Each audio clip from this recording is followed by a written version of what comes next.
দুপুর বেলা আপনি যতই পেট ভরা ভাত খান না কেন লিগা, সন্ধ্যাটা হইতে আপনার পেটে এরকম ভাবে ইঁদুর ঘোরাঘুরি করবো, মনে হয় যে সারাদিন ধরে আপনি কোনো খাবারই খান নাই। আর সন্ধ্যা হইতে মন চায় যে একটা চটর পটর ঝাল টাল কোনো খাবার খাইতে। তাই সেদিন সন্ধ্যাবেলা বানিয়ে ফেলছিলাম রামেন নুডলস স্যুপ।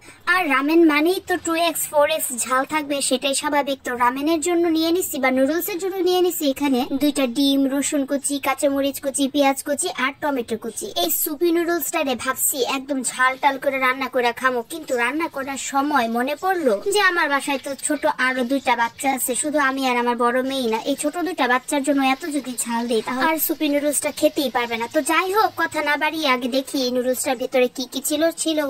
একটা হচ্ছে স্পাইসেস মশলার প্যাকেট, আর একটা হচ্ছে ড্রাই ভেজিটেবলের প্যাকেট। যাই হোক, তেলের মধ্যে রসুন কুচি আর পেঁয়াজ কুচি দিয়ে দিচ্ছি। আর রসুন আর পেঁয়াজটা যেহেতু একটু হালকা হালকা ভাজা হয়ে গেছে, এরপর আমি দিয়ে দিলাম টমেটো কুচি। টমেটোটা দিলাম তার কারণ যে কোনো খাবারে যে একটা যদি সবজি থাকে তাহলে বাচ্চারা একটা সবজি খেলো, এরকম আমার মনে হয়। তো যাই হোক, টমেটোটা ভাজি হতে হতে আমি এখানে ডিমটাও একটু ফেটিয়ে নিলাম। এই তো টমেটো ভাজা শেষ।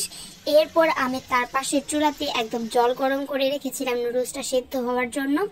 এই সবগুলা মশলার মধ্যে আমি গরম জলটা দিয়ে দিলাম, আর তারপরে নুডলসটা দিয়ে দিলাম। নুডলসটা দেওয়ার পরে মনে হইতেছিল যে ফ্রাইং প্যানটা আসলে ছোট হয়ে গেছে, আমি না বুঝতে পারি নাই। তো যাই হোক, নুডলসটা সেদ্ধ হয়ে গেছে মোটামুটি, আমি এটার মধ্যেই ম্যানেজ করে ফেলতে পারছি। আর এরপরে দিয়ে দিলাম ভেজিটেবল গুলা, ড্রাই ভেজিটেবল গুলা। এগুলো একদম ফুলে অনেক হয়ে গিয়েছিল। আর ওই যে নুডলসের প্যাকেটের মধ্যে ছিল স্পাইসেস মশলাটা, আমি অল্প একটু দিছি। আগে আমি বাচ্চাদের জন্য কিছুটা উঠিয়ে রাখবো, তারপরে বাদ বাকি স্পাইসেসটা মিশাবো। যাই হোক, এরপরে ডিম দিয়ে দিলাম, আর ডিম দেওয়ার পরে একটা কাঁচামরিচ দিলাম, আর এই সবগুলো দিয়ে ভালো করে একটু মিক্সড করে দিলাম। কাঁচামরিচটা দিয়েছি একটু ফ্লেভারের জন্যই শুধু।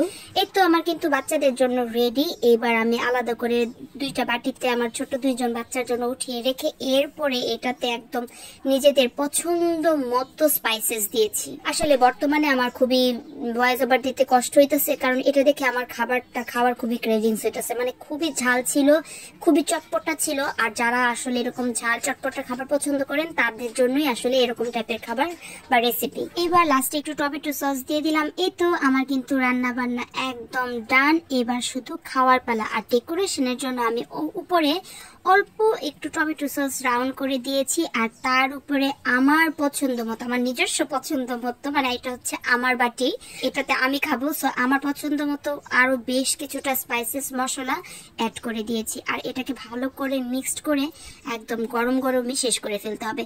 তো আজকের ভিডিওটা আমার এই পর্যন্তই। আমার ভিডিওটা ভালো লাগলে অবশ্যই লাইক কমেন্ট করবেন। আর নুডলসটা খেতে কিন্তু অনেক অনেক অনেক ভালো হয়েছিল। আচ্ছা, কারা কারা এমন স্পাইসি রামেন নুডলস স্যুপ পছন্দ করেন আমাকে কিন্তু অবশ্যই কমেন্ট বক্সে জানাবেন। তো আজকের ভিডিওটা আমার এই পর্যন্ত, টাটা।